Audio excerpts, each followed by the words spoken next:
नमस्कार साथियों, हमारे YouTube चैनल पर आपका हार्दिक स्वागत अभिनंदन है। जैसा कि पूर्व की वीडियो में हमने माहेश्वरी सूत्रों के ऊपर चर्चा करी थी, तो आशा करता हूं कि आपको चीज़ें समझ में आ रहा होगा। माहेश्वरी सूत्र के बारे में वर्णन किया था, किस सूत्र में कौन सा ऊष्म होता है, कौन सा पंचम वर्ण होता है, इन सभी चीज़ों की जानकारी हमने पूर्व की वीडियो में प्राप्त की थी। आज का जो हमारा टॉपिक है वो है वर्ण। वर्ण के बारे में आज की वीडियो में हम चर्चा करने वाले हैं। तो बात करते हैं कि वर्ण कितने प्रकार के होते हैं। तो ध्यान में आता है वर्ण दो प्रकार के होते हैं। कितने प्रकार के होते हैं? तो दो प्रकार के। एक होता है अच, जिसको कहा जाता है स्वर, और दूसरा होता है हल, जिसको कहा जाता है व्यंजन। जिसको क्या कहा जाता है? व्यंजन कहा जाता है। तो ये वर्ण के दो प्रकार हो गए।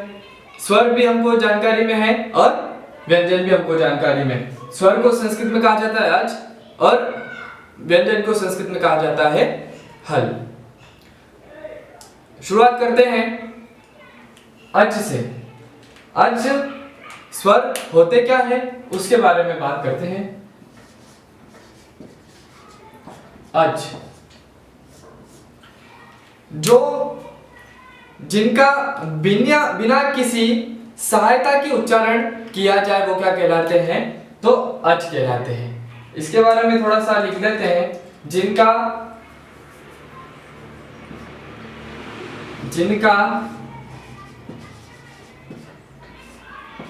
बिना किसी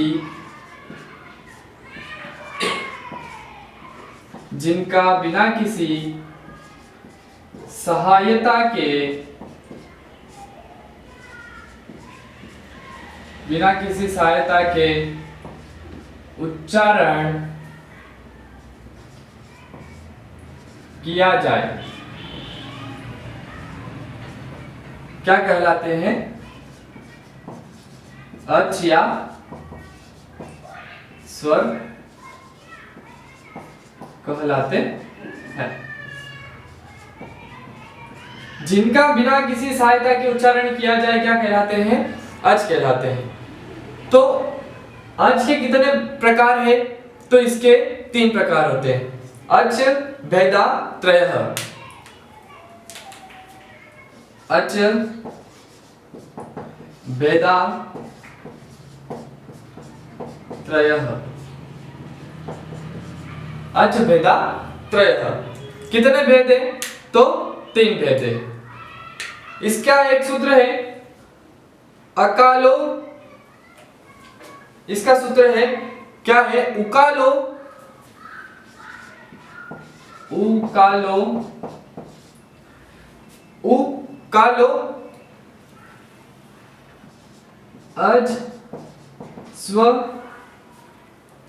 अज स्व दीर्घ प्लुतः। क्या हुआ? दीर्घ प्लुतः। ये क्या है? सूत्र। उकालो अजस्व दीर्घ प्लुतः।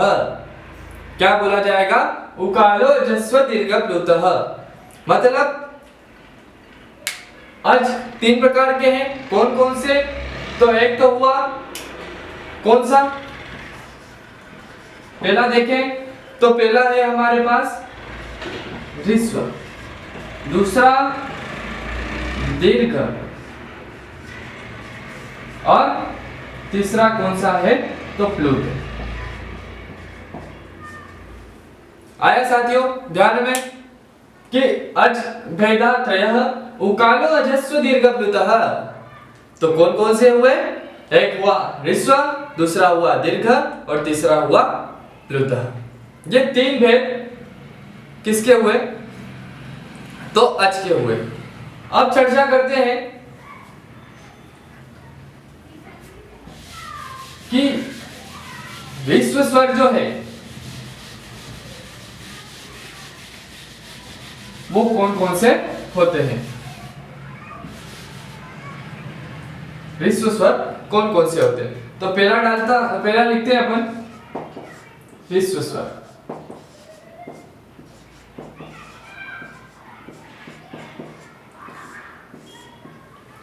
इसकी अगर बात करें तो अ ई उ री और ली। अ ई उ अ ई उ री और री, ये क्या हो गए? ह्रस्व स्वर हो गए। कौन से स्वर हो गए? ह्रस्व स्वर हो गए। दूसरी अगर बात करते हैं, दूसरा है दीर्घ स्वर। कौन सा स्वर? दीर्घ स्वर। अब दीर्घ स्वर में कौन सा? ह्रस्व मतलब होता है छोटा, दीर्घ मतलब होता है बड़ा। तो इसमें कौन कौन से आ जाएंगे? तो आ ई उ, ये आ, ये ई, आ ई, फिर उ, फिर री, उसके बाद ए ओ एन ओ आई और औ। ये क्या हो गए? दीर्घ स्वर हो गए। और अब बात करें तो तीसरा हमारे पास आता है प्लुत स्वर। कौन सा स्वर? प्लुत स्वर। प्लुत स्वर कौन सा है? इसके अगर बारे में बात करें तो ये वो होते हैं जिनकी ध्वनि लंबी होती है, वो कौन से स्वर कहलाते हैं? प्लुत स्वर कहलाते हैं। या जैसे ओ, ये क्या हुआ? ध्वनि लंबी आई, क्या हुआ? प्लुत स्वर हुआ। तो इसमें लिखना है, इनमें क्या होगा? ध्वनि लंबी होगी। क्या होगा? ध्वनि लंबी होगी। बात करूं संयुक्त स्वर। कौन से स्वर? संयुक्त स्वर जो है उनकी चर्चा करें तो कौन कौन से संयुक्त स्वर कौन कौन से हैं? ए ओ आई और औ। ठीक है, ए ओ आई और औ, ये क्या है? संयुक्त स्वर है। आया ध्यान में? क्या है ये? संयुक्त स्वर है। अब इनमें आगे अगर बढ़ते हैं तो जानकारी में क्या रखनी की चीजें वो देखते हैं एक बार।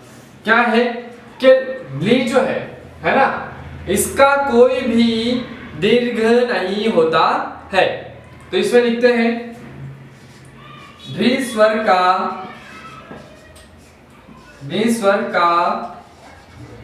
कोई दीर्घ नहीं होता है। धी स्वर का कोई दीर्घ नहीं होता है। एक जानकारी की बात ये। उसके बाद और बात करूं तो संयुक्त स्वर का कोई भी ह्रस्व नहीं होता है। संयुक्त स्वर का कोई भी ह्रस्व नहीं होता है। तो एक चीज ये हमारे सामने क्या कि संयुक्त स्वर का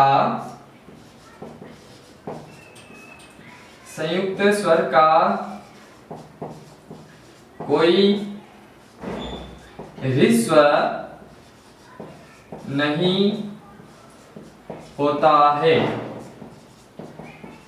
ये जानकारी की बात है। संयुक्त स्वर ए ओ ऐ औ, ऋ स्वर का कोई दीर्घ नहीं होता है। और दूसरी बात, संयुक्त स्वर का कोई ह्रस्व नहीं होता है। दूसरी अगर बात करें तो हमारा प्रारंभ होता है ये तो अच की बात करी। दूसरा हमारा प्रारंभ करते हैं अगर हम, तो बात आती है हल वर्ण की। कौन से वर्ण की? हल वर्ण की। अभी जो देखा वो सभी क्या थे? अच वर्ण थे। कौन से वर्ण थे? अच वर्ण थे। अब हम चर्चा करने वाले हैं हल वर्ण की। कौन से वर्ण की साथियों? हल वर्ण की चर्चा करने वाले हैं।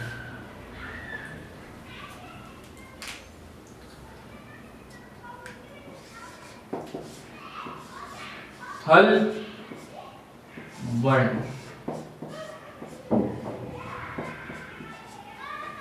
ठीक है। अब हल किसको कहते हैं? सबसे पहले वो चीज हमको ध्यान में लानी जरूरी है, जिनका उच्चारण स्वरों की सहायता से किया जाता है क्या कहलाते हैं? हल वर्ण कहलाते हैं। तो ये लिख लेते हैं एक बार, जिनका उच्चारण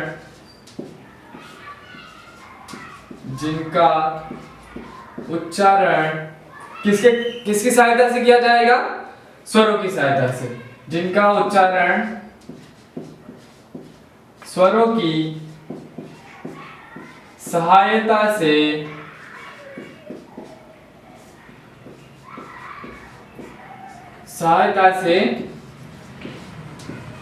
किया जाए वो क्या कहलाते हैं? हल वर्ण कहलाते हैं। पहला है स्पर्श वर्ण। कौन सा? इसमें कौन कौन से सम्मिलित होते हैं? तो इसमें होंगे क से म तक।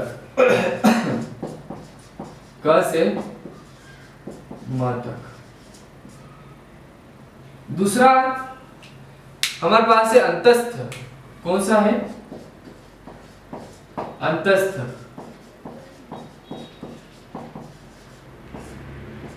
इसमें आते हैं यण वर्ण। कौन से वर्ण साथियों? यण। इसमें है य, जानकारी में है ये य, व, र और ल। ये अंतस्थ है। एक और आते हैं ऊष्म वर्ण। कौन से वर्ण? ऊष्म वर्ण। इसमें आते हैं शल वर्ण। कौन से वर्ण आते हैं इसमें? शल वर्ण।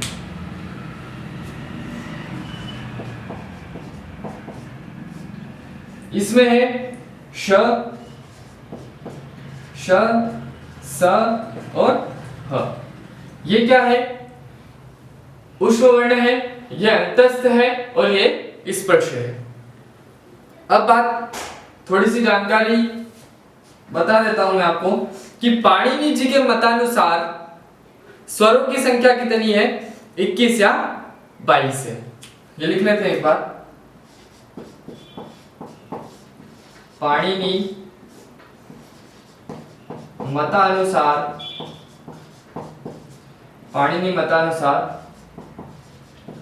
स्वरों की संख्या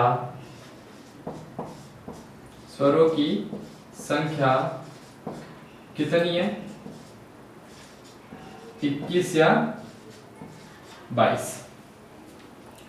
और बात करें पाणिनि मतानुसार वर्णों की संख्या कितनी है, तो है 63 या 64। पाणिनि मतानुसार वर्णों की संख्या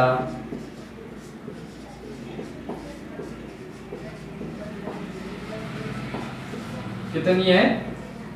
63 या 64।